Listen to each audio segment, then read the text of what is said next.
like to see if you and I would be ready to open our Bibles to the book of Genesis. Genesis chapter 37 is where we're going to be. Man, I'm just thankful. I can feel God's presence already. I want to minister to you a message that I've entitled, God in Our Journey. God in Our Journey. And a subtitle would be, would also be appreciating the journey. So God in our journey. I have to tell you, God will speak to us in powerful and interesting ways. It's obvious that God will speak to you when you open the Bible and you read it. When you open His Word, His living Word will speak to you. And God will talk to your heart. What I've noticed is those who say confidently and even with rejoicing, those who say, I hear God's voice. God does speak to me in His Word. He speaks to me. Those people are people who are looking to follow God. You ever find yourself struggling to where you're not hearing from God? You might have to go back and check that little part of the meter where are you lined up? Are you looking to follow the Lord? Because when you look to follow the Lord, you will find that God has a direction for you. And so you hear Him and you see His direction. But when we're not really looking to serve and follow the Lord, we're just kind of looking to have the Lord in our life, you'll find yourself struggling to really hear from Him, because God, in His directing us, He'll speak to you specifically about different things, but He has His voice, His purpose, the direction of our life. He has that plan for us. And I tell you, you'll hear Him loud and clear when you're submitted to His will. You'll hear Him loud and clear. This morning's message, it's an interesting thing how it came about. I was having a conversation contemplating just how good God is, and how God, He's so involved in your life, folks. He's involved. He's always there. But I will tell you, during the last week or so, being really busy, doing a lot of stuff, responsibilities are a little bit high. I found myself going through those times of frustration. Have you ever found yourself being sort of frustrated because you got a lot to do, and there's things that you got to do, and you got responsibilities, and maybe at first you're fine, but when you start to get tired and when you're working it out, you start to feel a little bit fatigued, maybe even a little frustrated, maybe even your attitude changes. Has anybody ever been there besides me? Amen. I feel good. I feel like I'm talking to real people here. Honest people. Well, that was kind of happening to me. I got some projects on my plate that, the reality is they're my projects. I can't pass them off to anybody else. I can't ask anyone else to do it for me. They're mine. And we all have those things. Nobody should or can do what God has intended for you to do. And so I found myself doing some things and working really hard at it. And it was getting hard and a little bit frustrating. And I started to go, man, this is really tough. And I noticed that my frustration was linked and connected to me just wanting to get the job done. Just get it done. Get it finished. And what I started to notice is that I was just really tense as I'm going through the process of getting my responsibilities done. So, yesterday morning, I was helping my son with his car situation, and I went to talk to the mechanic that we have, mechanic friend, a young guy who doesn't he's a good-hearted guy. Him and his brother are good people. I don't know if they know the Lord yet. I kind of don't think they do, but they're good people. So I walk up, we start to talk a little bit, and this young man, he begins to share with me how he's building his own house. And he starts to say, I used to be really tense and frustrated. I used to be really, I had an attitude. I wasn't easy to be around. And I was always a little bit on edge. And the reason was because I always thought that I'm going to be happy when I finally finish the job. I'm going to be satisfied when I finally arrive at that place. I'm going to feel peace when I finally accomplish what I want to accomplish. And until that time, I just can't. He was sharing this with me, and I was like, wow, here's a guy who doesn't really, I don't think he serves the Lord necessarily, but here's a guy who has gotten a hold of. He shared with me, he says, I used to do that. He says, then it dawned on me one day that this road that I'm on, this road to getting that responsibility done and accomplishing that task and going to that destination and all these things, it dawned on me that while I'm thinking I can only be happy once I finish it, once I get there, and I was robbing myself the joy, the happiness, the things that happen along the way, he said to me, I realized that I wasn't appreciating the journey. And I was like, can I be transparent with everybody? I was convicted to my core. I was cut, man, because he was a guy that don't really know the Lord, and he's a good guy, all respect. But I'm hearing him, and God's using him. God's speaking through him to remind me, Tony, why are you all frustrated? Why are you right there all stressed out? Why are you thinking within yourself, I'm going to be happy once I get it done. I'm going to have peace once I get it finished.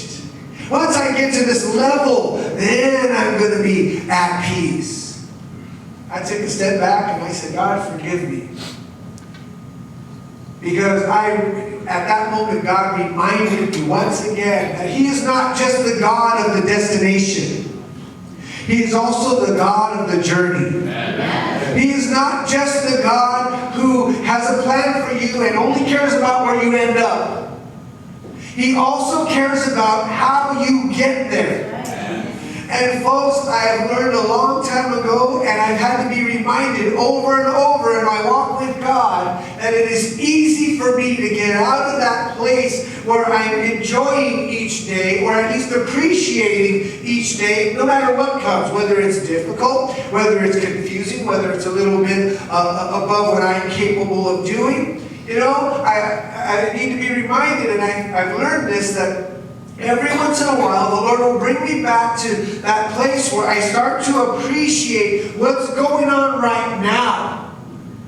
I can be happy right now. And the reality is some people, I know people that cannot take the heat. Anybody like that? You're just not heat people.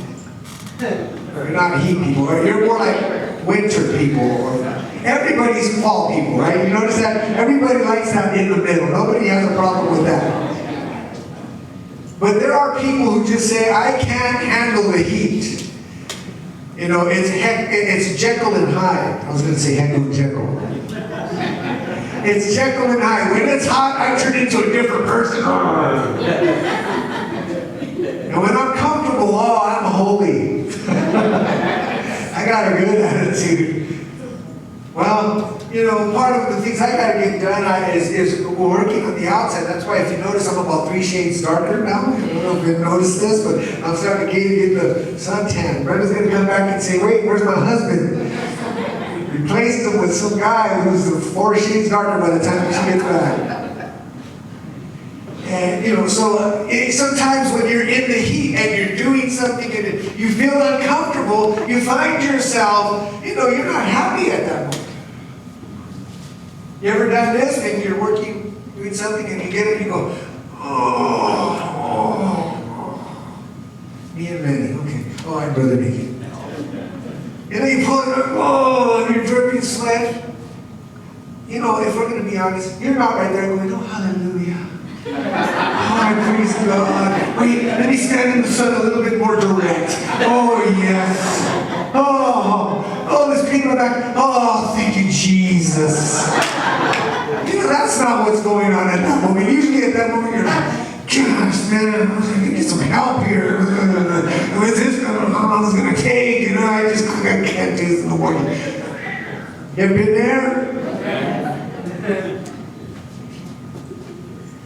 And so every once in a while, the Lord brings us back to reminding us that He is very present in your journey. Very present in your journey. And He wants us to learn and be reminded every so often when we get out of that, out of line with this. He wants us to learn that He's ever present. He's the God of the now. And He's walking with you in your journey. And whether it's difficult, whether it's easy, whether it's joyful, whether it's, sorrowful, whatever the case is, He is with you. And He's working within that situation. You can always look back and see the fingerprints of God involved in your life if you look back and appreciate what has taken place. You'll be able to see God's hand. How many of you noticed that already? You look back and you can see. Sometimes you see, oh, God blessed me there. He helped me there. I didn't even know. Other times you're like, ooh, God spanked me there. And He gave me a timeout there. I ended up in the corner with a hat there. And sometimes you see God, but you see Him in other ways. And it's all in His love for us and His desire to get us to those destinations. But He is not just the God of the destination, He's the God of the journey as well. And with that, I started thinking about the different people in the Bible, and the one guy that I always enjoyed reading about his journey is Joseph. As a matter of fact, what I'm going to share with you this morning, I don't doubt that every one of you know a good deal about it. You know about Joseph's life. You might have read the story. If you grew up and praised kids and now you're a young adult, you probably heard Joseph's story 1,000 times. If you read your Bible, notice I said if you read your Bible, because we live in a day where I don't know. If you read your Bible, you probably got to that story. And so even right now, it's easy to check out. I know this story. But folks, let's take a moment. Let's look at the journey of Joseph. Let's look at the journey of Joseph with the perspective of God in his journey and how God works. And maybe we can relate to it. Maybe tonight, this morning rather, we can relate to how if God is in His journey, maybe God's in my journey too. How many know He is exactly in your journey? It's just you and I. Sometimes we don't appreciate the journey because of the difficulties of it, the confusions of it, maybe the things that are just hard to understand. But I tell you, He is ever present. So we're going to take it from if you don't mind, we're going to open it up with a verse. But because of the way this story goes, this story, the story of Joseph, really starts in chapter 30 of Genesis. But we're going to take it from chapter 37 because this is where the story begins to get told. It begins to get accounted for. And it goes on all the way to chapter 50. And how many know if I try to do chapter 37 to chapter 50 in Genesis, how many know that it's not going to happen? The last time in our church we talked through the whole book of Genesis. And it took us 4.5 years. It did. Now, I'll admit though, there was a lot of interruptions. You get my point. There's no way we're going to get all of Joseph's life. So the way this is told, we have to do it this way. Let's start out with Genesis chapter 37. We're going to start out this way. Verse 1. And I'm going to take you through key verses. And that's how we'll do this, okay? First thing I'd like to point out, and everything we're going to share is observation. Maybe the Holy Spirit will speak to you in this. Genesis 37:1. Now Jacob dwelt in the land where his father was a stranger in the land of Canaan. Verse 2. This is the history of Jacob. Did everybody catch that? Verse 2 says, this is the history of Jacob. Listen to it. This is the history of Jacob. Joseph, being 17 years old, was feeding the flock with his brothers. We're going to stop here and look at our first observation. So, we see how the Bible gives us this insight that we're about to look at the history of Jacob. And the very first thing that's written about the history of Jacob is Joseph was 17 years old. Now, you might look at that and say, what can we get out of that? Well, I'll tell you, we're going to get something major out of it right now. Because in every single one of our journey, we are always connected to other people. Are you listening? Amen. There are no such things as Lone Ranger Christians. There are not people that are believers. You might think you are. There are people who think, oh, I can just do what I want. You know, I can invite those people into my life. When I want them out, I'll X them out. They're no longer part of me. You know, I'll go hang out with them for a little while. But, you know, when I'm done with them, no problem. I'll just move on over here. Or I'll just go pop over into that church and this church. And I'll just connect with who I want to when I want to.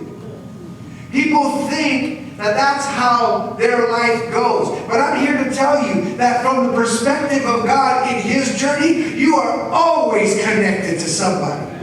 Here we see this history. It's the history of Jacob. It starts out, here how we learn about the story of Joseph is under the umbrella of the history of Jacob, which tells us that everything that happened between Jacob and Joseph affected both their lives, affected both their journeys. Guess what, folks? There are people in your life that God has set up. He set it up on purpose. They're supposed to affect your life, and you're supposed to affect theirs. Amen. There's a reason why God has you where He has you. Your jobs, your church, your neighborhoods, where you live, how your children's schools, your family, and everything about it. There's a purpose. There's a plan. And there are so many people who think, you know, I'll choose who I want. You ever heard that old saying, you can choose your friends, but you can't choose your family? Guess what else you can't choose? You can't choose to turn God into what you want Him to be. That's called idolatry. We've got to submit to who our God is. And in our journey, God sets it up where there are people in your life, like a father figure, like Jacob, for example, who influence your life, good and bad, who affect your life, good and bad. And then there are people in your life, like, say, Joseph's brothers. How many know that was a crazy bunch of guys? And they affect each other. And then you've got Joseph, as he becomes older, becomes a father and a husband, and then who he affects. So you're never by yourself. And what you and I do and don't do will affect somebody else. And when you are on the journey, on your way to a destination in God's plan, that's important. But yet, there are so many people who just make their plans. They make their ideas. They get their thing going. They got what they want to get going. And what happens is they put it in such a way where it's really all about what I want to do, God. And Lord, I ask you to just fit in there somewhere. And have you ever thought that on this journey, on this destination God has for you, these places of where He wants you to be, have you ever thought maybe God sets things up in a way and works through things in a way so that He can build you and teach you? And that's why sometimes there are situations or people in your life that maybe rub you the wrong way. Did that ever happen to you? You know, the Bible says, iron sharpens iron, so does a man sharpen the countenance of his friend. Amen. You can't even call me a true friend if you're not telling it like it is. Right?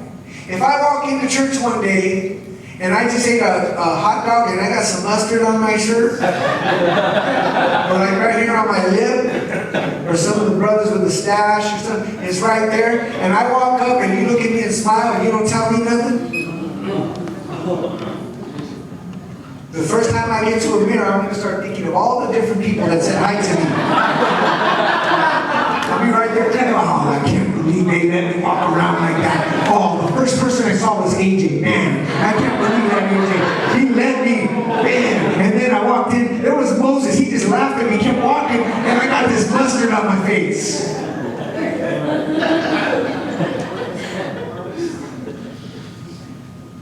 Iron sharpens iron, so does a man sharpen the countenance of his friend. When you and I are on our journey, there's going to be people in your life that, yeah, it's going to be friction. You're not going to have it all sweet and kind.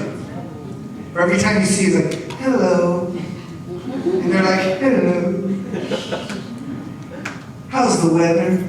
Just beautiful, I'm dripping sweat. It's not going to always be peace and nice and everything. But that doesn't mean that God doesn't work through that. You see, God doesn't just set up our journey and place people exactly how He wants. It doesn't work like that, folks. Because if God had His way, He would set everything up so perfectly, at least the way we would think about it, that there would never be a problem. Amen. But God doesn't do that. He's given us our free will. He's given us the ability to make choices. And so in that, in our weaknesses, in our frailties, in our imperfections, we'll make decisions that will get us in trouble. And guess what? God's still there. Amen. And He'll still work with you. And so we start in this journey with the first observation, the history of Jacob. Joseph, being 17 years old, was feeding his flock with his brothers. If you want to get something out of that one verse, just get this. That we're looking at the history of Jacob, and yes, he's connected to Joseph. And everything that happens to Joseph is connected to Jacob. Everything.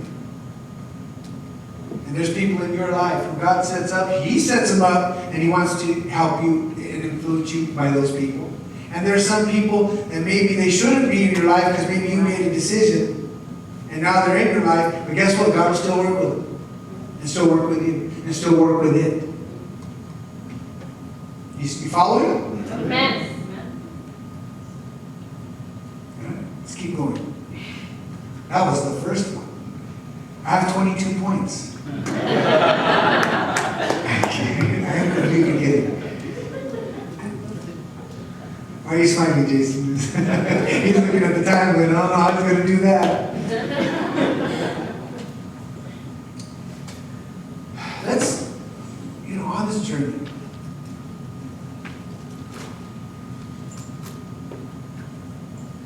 let's go to verse 3 and 4. The Bible says, now Israel. Who's Israel? Somebody tell me his other name. That's right. God changed his name. I don't have time to explain that. When we're hearing about Israel, it's not the nation of Israel right now. It's the first guy named Israel. That's where the nation came from. Okay, we're just going a couple of verses later. You see this. Verse 3. Now, Israel loved Joseph more than all his children, because he was the son of his old age. Also, he made him a tunic of many colors. But when his brothers saw that their father loved him more than all his brothers, they hated him and could not speak peaceably to him. So in verse 3 and 4, remember now, let's remember, we are looking at the journey of Joseph. Just making a few observations. I doubt that Joseph ever wanted to be a guy who was treated with favoritism by his father. I doubt that. As a little kid, he doesn't know better. Can you imagine? Well, let's think of it this way. Just imagine you're in the family of Joseph. Let's say you are Joseph, and there's all your brothers and your sisters there. And, you're being Joseph. Dad, you guys go to the market and Dad gives you an ice cream and the other kids, go get in the car. And roll the windows down because you don't get the keys. You don't get the air. You sit in the hot sun while my Mijo gets ice cream.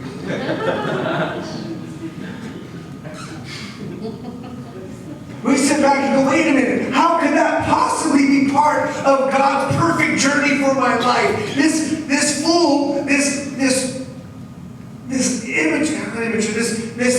guy with a lack of wisdom as a father, Jacob, plays favoritism, and all it does is give Joseph family problems for the rest of his life. How can this possibly be part of the journey that I'm on in God? Sometimes we do that. We look at our problems and we go, how can this possibly be a part of the journey? How can this possibly be a thing that God's working in? It seems like nothing but problems. Well, again, folks, God works in the imperfections. Amen. Yes, you're right in the middle of God's journey. Yes, you are. And so, God didn't make Jacob become a dad who doesn't know how to be a good father. And I'll tell you right now, you notice we're never using Jacob on Father's Day for a sermon. Notice that? And if we do, it's always what not to do, what not to do, or what not to be, right? He's not an example for us as a father. But we're not looking at that. What we're looking at is how, even though Jacob has this dad who's making him a coat of many colors and treating him better than all the other brothers, creating a friction where the brothers are looking at him and hating him now. Joseph's there. He doesn't know any better. He's not really thinking, how can this be part of the plan of God? And many times that's you. You go through something difficult. It becomes very hard. You don't understand why it's happening. And you're going, man, God, what's going on? Well, in Joseph's case, God is still involved. He's still there, but he's working through an imperfect person in his life. This bad decision Jacob makes creates problems for Joseph for the rest of his life. And this guy, it's funny because the brothers, the Bible says they hated Joseph. Are you still listening, everybody? Yeah. So let's take a look at that. So Dad's being the favoritism guy. He's the one causing the problems. But the brothers, instead of being mad at the dad, well, they might be mad at the dad, but they take it out on Joseph. You little punk. Look at him over there licking his ice cream. It's dripping all over his hand. While we're sitting over here just drooling, we want an ice cream. You understand what's being said here? Instead of them going, man, what's the matter with our dad? They're like, oh man, this punk little brother, and they're mad at him. Now go back to Joseph. Remember, his journey is who we're looking at. Joseph's like, what did I do to them? I didn't do nothing. And imagine, it could feel like God's not in this. God's not working in this. My dad's not really very wise. My brothers hate me. What I'd like to point out to you in this is that God does have a powerful destination for Joseph. We all know it. We have the luxury of looking back and reading his story. We know that God wanted to save a nation, right? Amen. You guys bored now? No. You need some jumping jacks? You need to get up, wake up a little? Come on now, stay with it. Stay with it. We have that luxury. We know that God wanted to save the nation of Israel for all of eternity with the plan of God. And so God has to get Joseph to Egypt. Right? Because that's where it's going to come from. God's plan. But along the way, I'm sure God's plan could have been way easier if it all went the way God wants it to go. Everybody would have been good, obedient little boys and girls. But God will work with what we are and what's going on in our life. He'll work with it. He will. It's not always what we want, but God will work with it. And so here's Joseph. In his journey, he's got this dad, he's got his brothers hating on him. Verse 5. Now Joseph had a dream. On top of this, at 17 years old, Joseph receives a dream from God. Let me ask you a question, folks, because you guys seem super intent right now. How many of you would completely welcome a dream or a vision that comes directly from God? Oh, you know what I'm talking about. Oh, every one of us, no matter what, God speaks to me. He gives me a dream. He tells me my future. Not a one of us would pass it up. Funny part about it is, along the way in this journey, you see the imperfect dad playing favoritism, which creates some problems with the brother. The brothers are, in their imperfection, they get jealous and angry and hate. And then here's Joseph. He's not innocent. At 17 years old, God gives him a dream, and he decides to go tell his family. Does anybody remember the dream? Let me give it to you in a nutshell. Hey, family, you're all going to bow to me. Now, he doesn't understand that the dream meant God's going to save the nation and raise up Joseph, and he's going to be a righteous, holy man. He's 17 years old. Imagine if God gives a 17-year-old a dream like this. They're not walking around going, oh, I better treat everybody with honor and respect. No, they're like, what's up with it? You're going to bow to me. My older brother's going to bow to me. That's right. You're going to clean my room. You're going to stop wearing my socks. You're going to get out of my candy. Mommy ain't going to be telling me to clean the dishes no more. Dad, I ain't mowing no more. You know what I mean? At a 17-year-old's mind, they're not thinking the big picture. So in his imperfection, his immaturity, he goes and tells the brothers and the mom and dad, and the Bible says they hate him even more for it. And he might be sitting back like, man, what? I'm just trying to do what's right. I don't get it. How could this be God? Right? Anybody ever been there? You're doing the best you can, you're obeying, in your imperfections, and you try to be as good as you can, and something comes out of the blue, whether you caused it or not, and it's hard. And it's really hard sometimes to say, how, or to feel this way, so you say, how could this be God? God will work in the situation. He'll work through the imperfections of man. Are you still following? Yeah.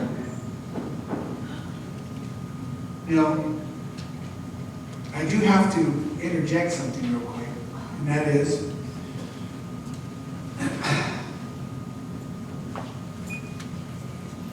I hope this doesn't confuse anybody. But from God's perspective, I believe God wanted Joseph to share the dream. Did I just confuse you? You follow me? Mm-hmm. From God's perspective, yes, I gave you this dream. Go share it.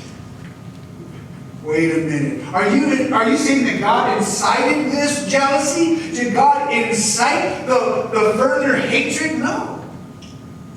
Remember, folks, if we were all, acting the way God wants us to act, if Jacob and his brother, Joseph's brothers were all acting the way they're supposed to act and supposed to live, then this is how it would look. It would look different. It looked like, Jacob being a good dad would teach all of his boys, hey, if God's doing something powerful in your lives, support each other, help each other, back each other up. No favoritism. We're here together to love one another, right? In a perfect world, a perfect Jacob would have set that up. Then Joseph would have got a dream, and the brothers would have been happy for Joseph. Oh, praise God. God gave you a vision. We're going to back you up and help you see it through. And all of that in a perfect world. But the reality is, the dad blamed favoritism, the brother got angry and jealous, and then they hated him even worse. Oh, you're dad's favorite, now you're God's favorite?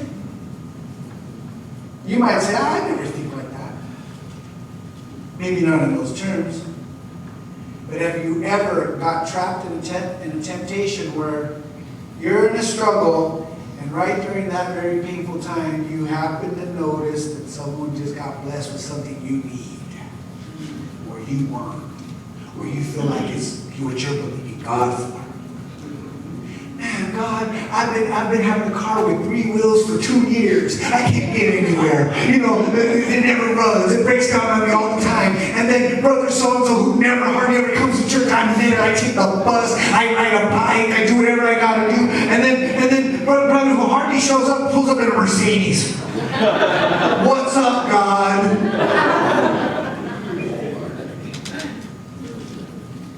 Sometimes in the midst of a painful, difficult time, we'll look at other people and it kind of bothers us. Now I know some righteous folks in this house. I see all their halos. It's amazing.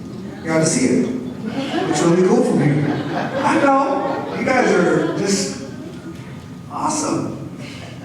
But there's times where in this imperfect life, you're going through it, and you're at your end. You got nothing left to fight with, and right at that moment, the enemy just parades somebody, some brother or sister who just man, they just can't do no wrong. What? I know, God, you don't play favorites, but man, Lord. Right? And some of you are like, I've never been to that. That's good.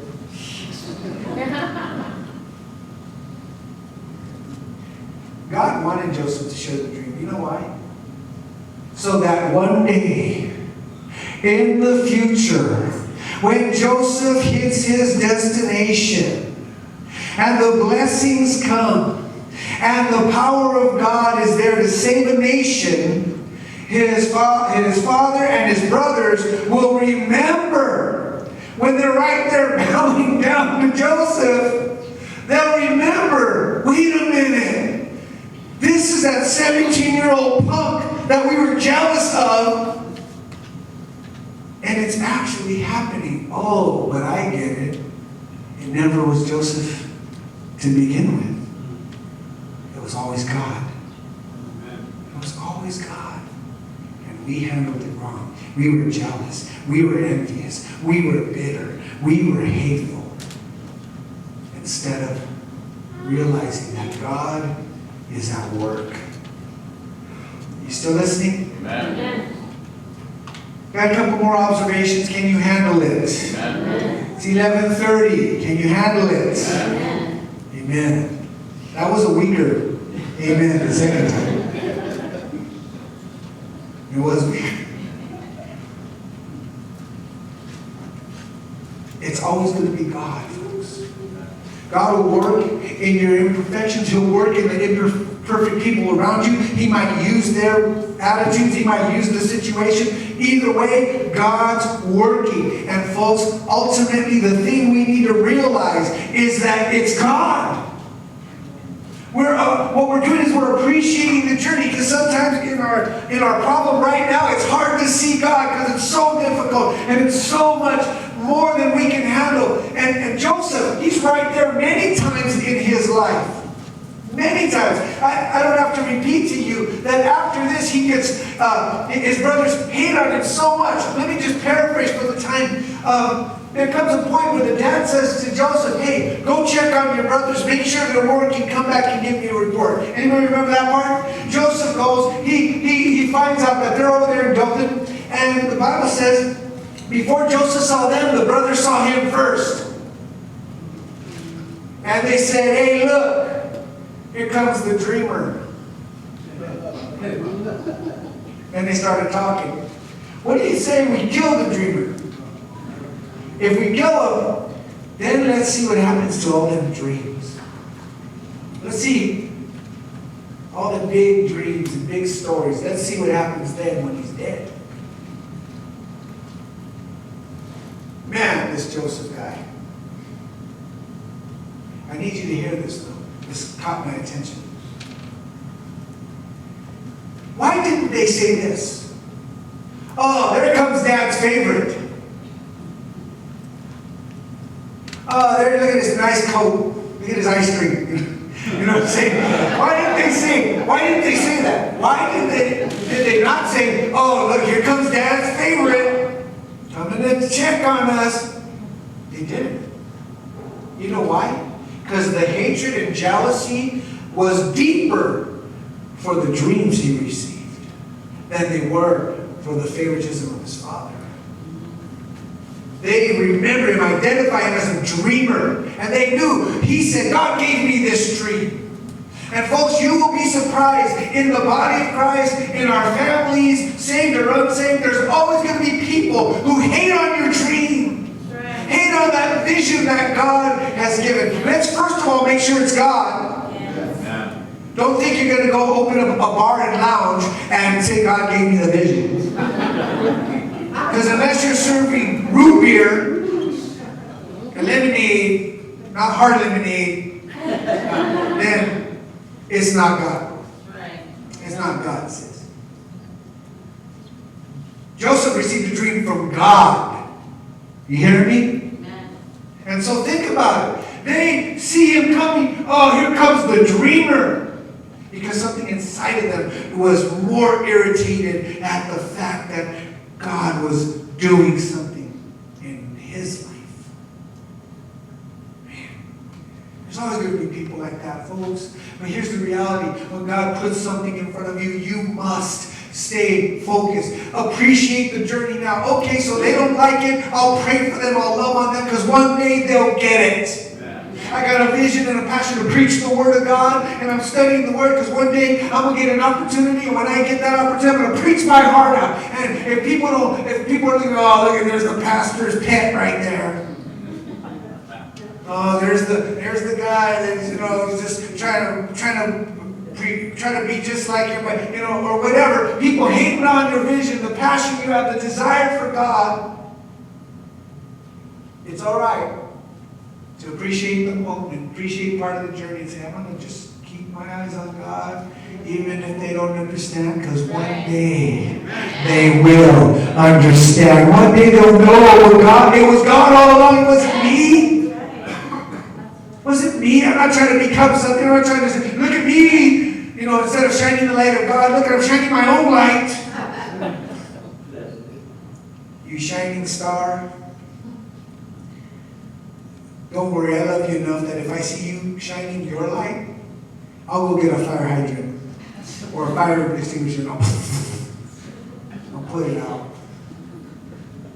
But if you're shining the light of the Lord to honor Him and His dream for you, His purpose for you, what He's doing in you, then I'm going to be right there with some wood and a fan and some matches. I'm going to try to get that thing fired up even higher and keep that thing burning brighter because it's all about God, not about you, not about me. Number 12. Kidding. We're almost done. So, we see verse 14, the Bible tells us that Jacob sends Joseph, the story I just explained. He's just trying to do what he's told. Verse 17 through 20, the brothers are jealous and they hate the dream.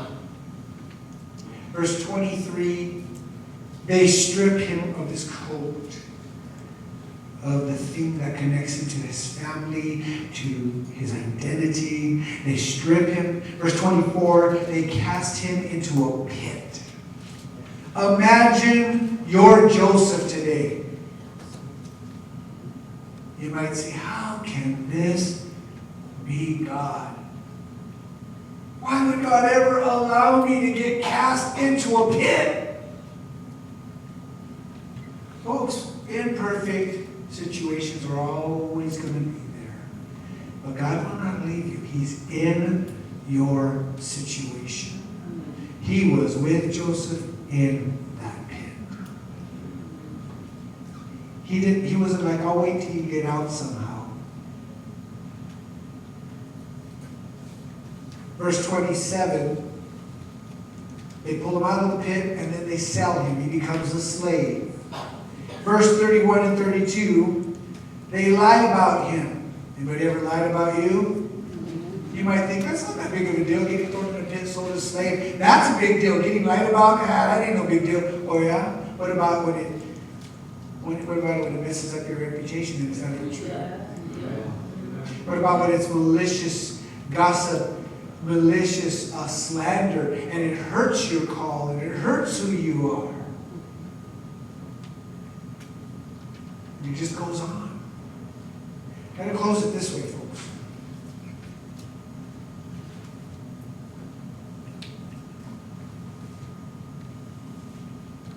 In prison, they forget about him, so he gets forgotten. God uses him to interpret a dream. He comes out. The next thing you know,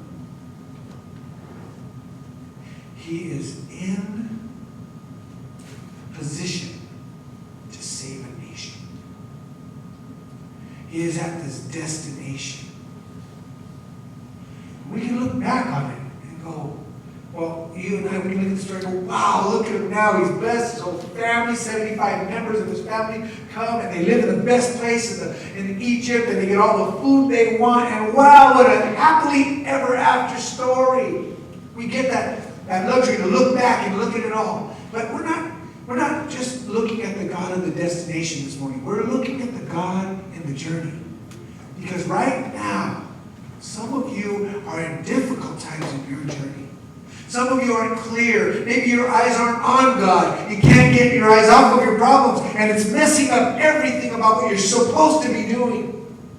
You're supposed to be doing something for God. Making impact. You're supposed to be. And maybe that's you right now. And you're struggling to appreciate God in the journey. And so you're frustrated. You're tired. You feel like quitting. You feel like giving up. You're mad at the world and you're mad at everybody in it. And you're disappointed with the people who aren't there for you. And you're disappointed with, because the doctor said this and you're sick anyways. And, the car and everything in your world is messed up. And you're having a real difficult time realizing that God never left you.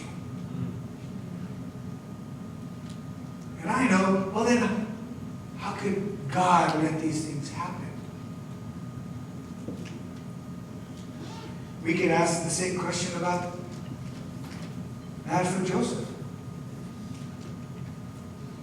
But the reality is, God works through imperfect people.